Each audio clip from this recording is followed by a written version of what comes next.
I made a mistake, I rushed it, and this guitar, the SG, Redwood SG build kind of thing, the headstock, there's a problem. So I need to make an invisible repair to the headstock veneer. And that's not actually as hard as it sounds. Now what happened is I inlaid by hand this chunk of redwood, and that's fine, but I also thought it would be cool to put it in at a slight radius. In the process of cutting it out, I ended up with a higher area in the middle, lower at the edges where the sapele is. And a guitar headstock does not have to be flat, but when you curve a piece of wood that has square sort of 90-degree edges, you push it down and the 90-degree edge creates a gap underneath it. So here we've got in the corner a gap. And even worse, I, like the total numpty that I am, I only had 2 clamps and the clamping call was not strong enough. I didn't clamp it down enough in this corner, so in the process of tidying it up, I've actually gone through the veneer. What I'm going to try and do is excavate along a grain line, and then using an offcut from the guitar, find a similar grain line and inlay that along. Now I will end up with a slightly darker line, but that's a natural thing that you see in wood anyway. To somebody who doesn't know, it's just going to look absolutely natural. And in guitar building, a lot of this is about fixing not necessarily mistakes, but happenstances that occur during the process. If you have a wormhole that looks like a wormhole that is, you know, in this ancient piece of wood or whatever, and you want to hide the fact that at some point a living creature ate that piece of wood, you turn it into something that looks like a knothole. And you don't do that by just filling it with a piece of with dust and glue and you know, it's still going to be a perfectly circular hole. You excavate it a little bit, you make it look a little bit less uniform, you maybe even tear a little bit of wood away and it looks like an artifact in the wood rather than something that was done to the wood. Regularity, that draws the modern eye, and we want to avoid that. Now the normal way that I would inlay something is to cut the piece out of wherever I think it needs to be taken out of, and then put it over the piece, draw around it, excavate and inlay. Yeah, easy peasy. In this case, I'm matching both grain and an existing shape. So I'm going to have to, yeah, I'm going to have to use some tracing paper, which is cool. Sort of feels like I'm back in primary school, messing around and plagiarizing books on antique musical instruments. And then essentially, I'll draw a grain line roughly that I would like to roughly follow, and I'm going to see if I can find a piece of wood on the waist that matches up with that.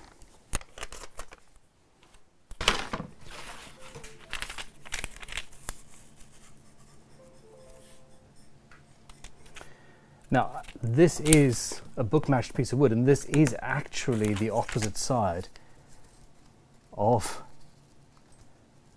the headstock veneer. I took the veneer from this area. So, well, that was lucky. That lines up exactly, perfectly. So I'm going to cut slightly larger than I need on that line, and well, I'm going to cut the whole thing out just roughly and then go through and finesse it.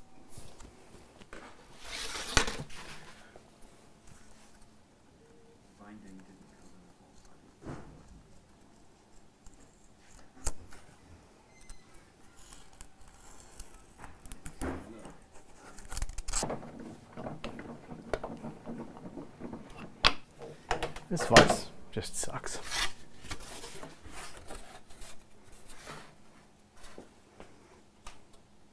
I don't need to be precise. I just need to whack a chunk off, don't I? When you're cutting something like this with fairly open grain that is thin wood, please do not put your finger anywhere near in front of the blade. These blades, they go through flesh quite easily. So the blade goes through your finger and that really hurts. It's like a paper cut, but metal induced. So yeah. The other issue is the wide grain. Sometimes the blade is essentially going to jump an inch or two further forward because you've got soft wood and wide grain with soft interstices. That worked. And yeah, avoid this, please. Don't let my pain be for nothing.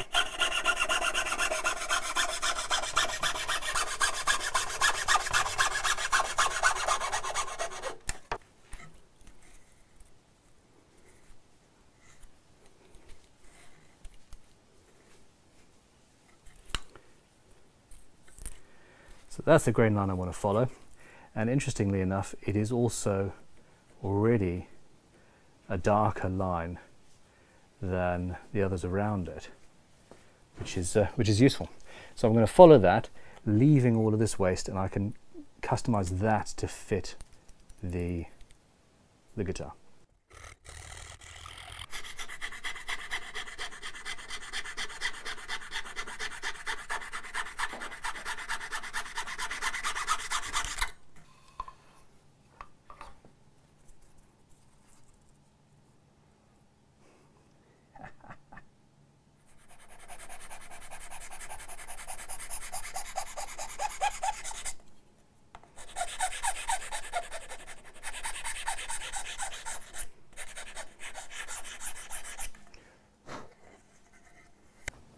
So with the piece in place, and very carefully, I'm just going to mark out where the edges of the inlaid section are.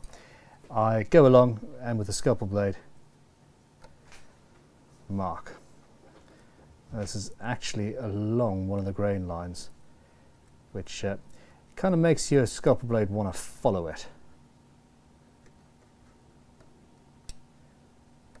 But there we go. And with that done, this is my piece.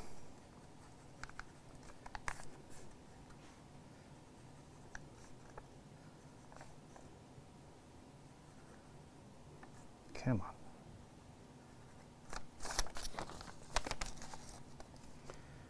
Yep.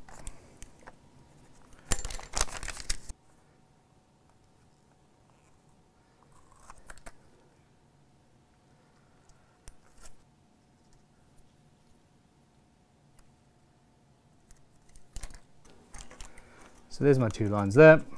There's the other one there. This should be the exact shape that I want. Actually, it should be slightly larger than the shape I want. I'm going to cut over the line and then file it in.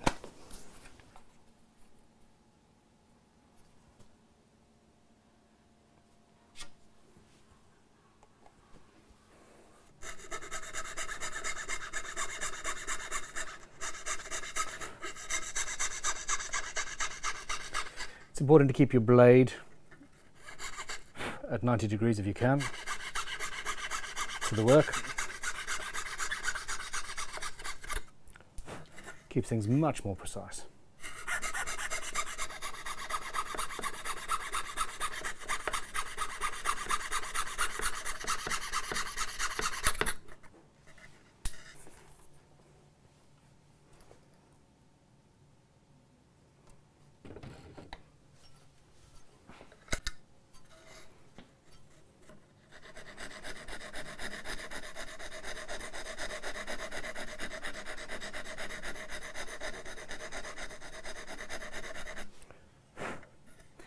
It's a lot less straightforward fitting the piece to the cavity than it is fitting the cavity to the piece.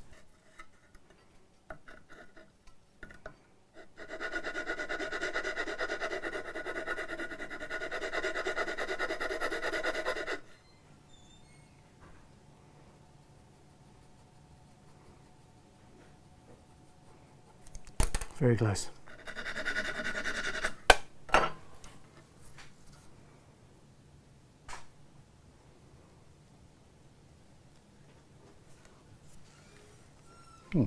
That'll do. That'll do nicely.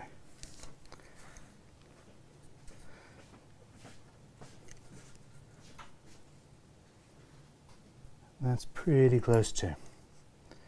You get the point at this point. I'm just going to file away. Of course, it's a smaller line there. The edge gets thicker here than it is there, so that's just adding to the confusion.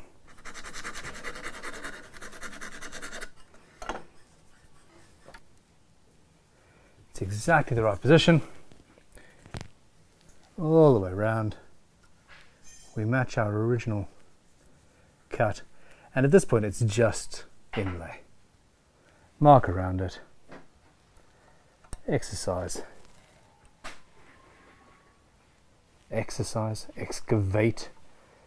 the cavity and put it in.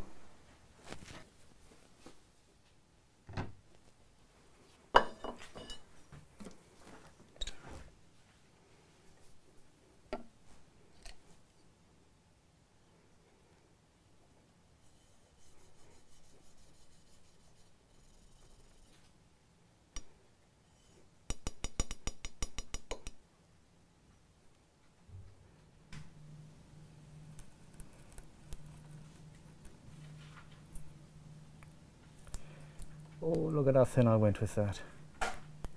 You fool, Ben Gras.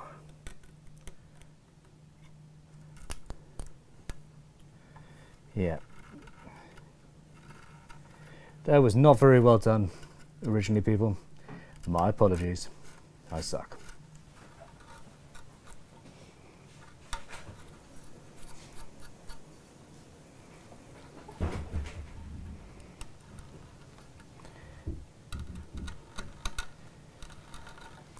The cured glue is giving me some trouble, but once we get through that, this should be a bit of a doddle.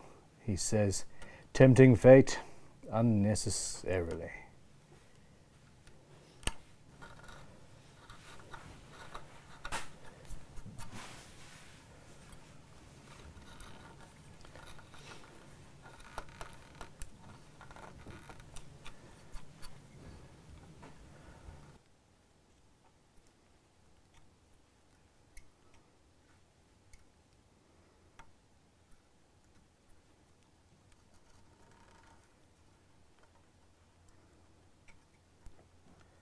Putting almost no pressure on that.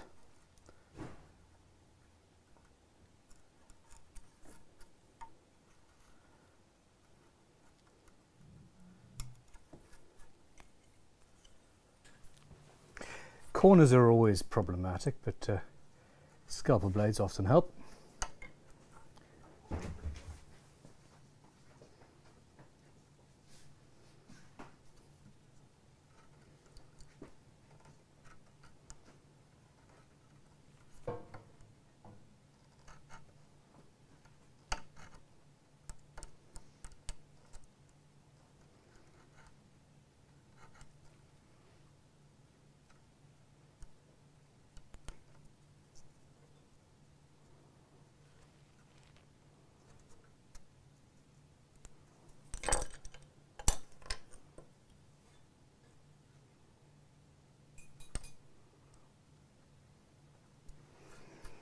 You could also use a smaller chisel, if you had such a thing.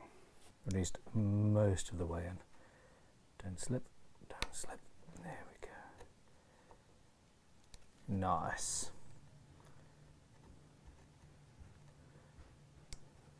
Okay, and now I want this to be as tight as possible, so I'm going to put a very, very, very slight angle on there.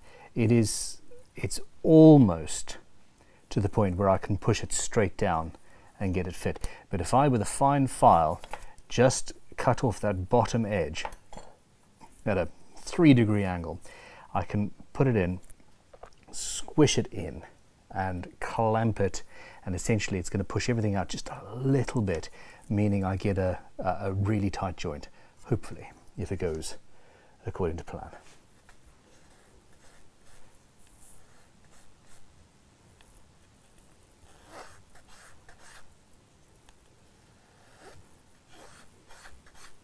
Almost nothing.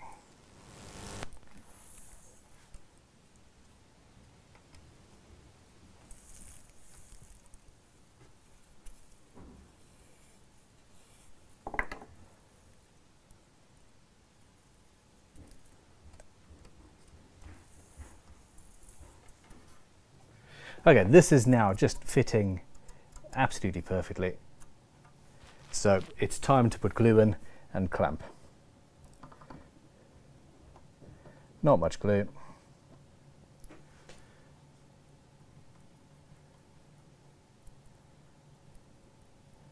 What there is going to get underneath the thin bit of the rest of the veneer, which is good. And essentially, we're done. Now I'm not using a caul. I'm going to clamp it down here, which is going to compress everything and push it in.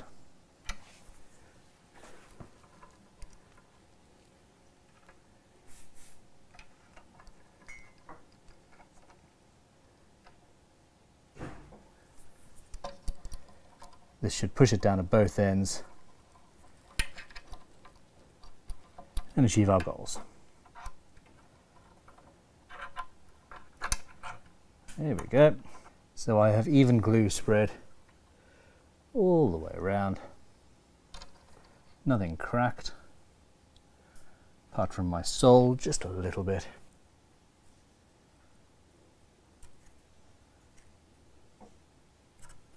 If you use a little stick to clear away the excess glue,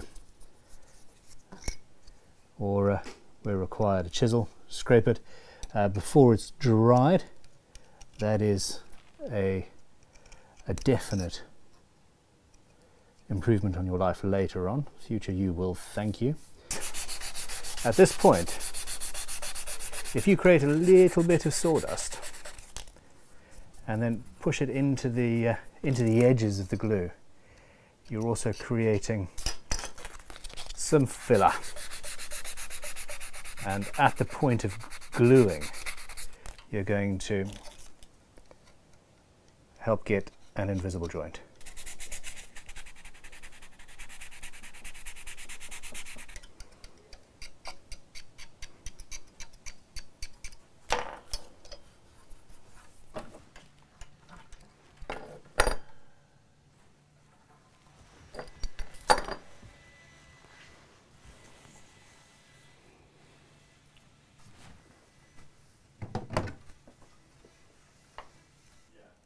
Ooh, grain's going that way. Oh, I love this. And that way. What are you doing, grain?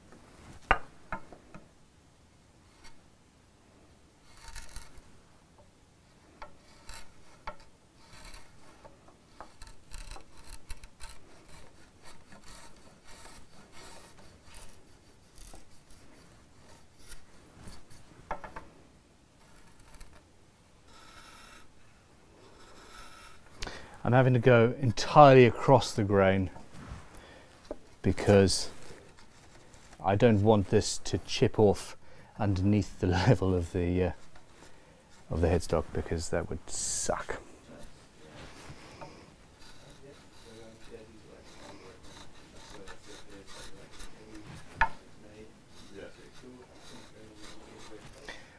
Okay, so at this point, if you run the chisel on the rest of the wood, and I'm not at the same level yet, I'm lifting it up, but use that as your reference point and you can go. I'm also realizing at this point that while I've matched the grain up fantastically, in my own opinion, the figuring, the flame, is going to betray me. This is soul destroying. We might have an invisible join, but we're definitely going to know where the other piece of wood is because the flame doesn't match up, and I am sad about this. I can't believe that I missed that salient little fact. I want to know how many of you figured it out before I did, though.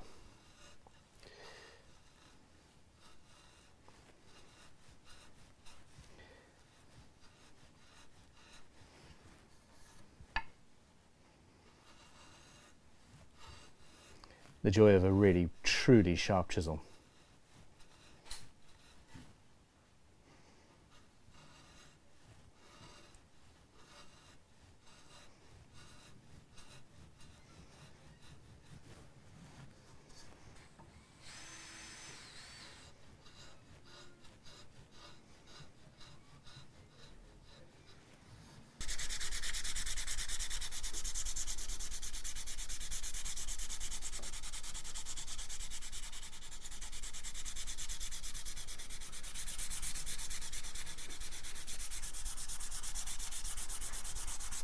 Yeah, I forgot about the flame. I forgot about the chatillance as well. So the movement. If you've got, shut up, Manskin. If you've got a book matched bit of flame maple or spruce or something like that, you can. The direction that the light hits the grain or the flaming can be sometimes from one side or the other, depending on which piece of wood you're looking at. It essentially, it shimmers from the other side, so you see this effect. Luckily on this, we're actually okay, and it doesn't look too out of place, because I did manage to find a piece of wood from almost exactly the right spot. Check it out. So we're almost exactly lined up. That piece of flame and that one, and that piece of flame and that one are what we're after. And as I move through, they disappear, and we get what I was after, which was, you know, a joint that once we're under finished just looks fine and invisible. But from here, and just from that angle, it's not absolutely ideal. I'm hoping that once the tuner is on, it will disappear.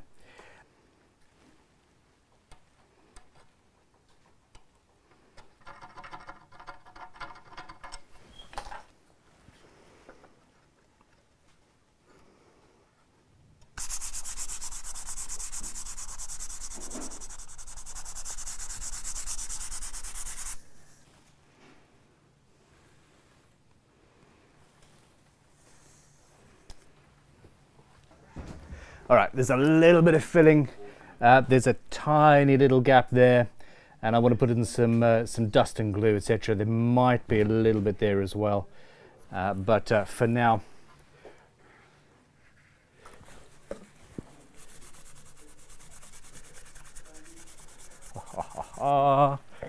yeah. Actually, now you can see you can see what I'm talking about.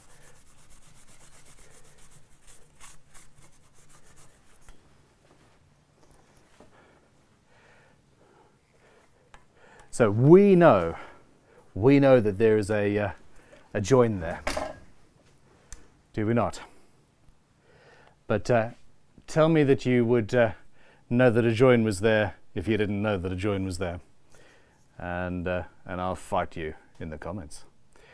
The flaming's actually working out okay because it's broken by the tuner hole. That's great.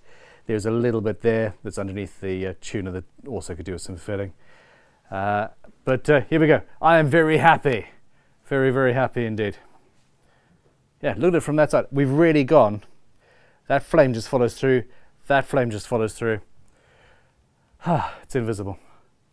I tell you, I was so tempting fate by starting this video with a title saying making an invisible repair. That is just a silly thing to do. I'm sorry for being so presumptuous, but here we are. It's worked. Now obviously I've got the other corner to do. That shouldn't be too much of an issue. I have got an inlay to do. We've got to put the logo in and then get this guitar under finish. So in the next video on this build, well, that's exactly what's going to happen. I am beasting through a bunch of different projects. We're going to finish a huge load of things. The cowrie is under finish. It's under lacquer and looking great. The hand tool only build, I've got I'm going to finish it. For now, click like, subscribe, Let me know what you want to see next, and I'll catch you on the flip side. Goodbye.